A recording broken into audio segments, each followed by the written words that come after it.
How to fix is submit info to access your funds in PayPal. The first thing that you need to do is log into your account and then go to the Resolution Center. You do that by clicking Help here, and here in the search bar type in Resolution Center. Here in the what is the Resolution Center, click that and you will find Resolution Center. And there you go, you're in the Resolution Center.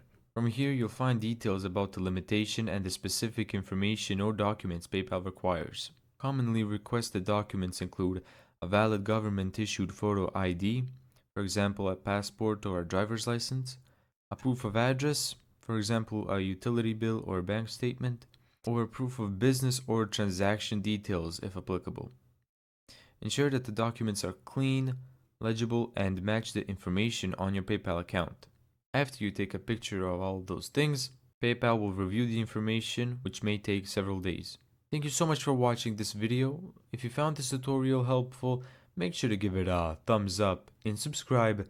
And as always, see you in the next video.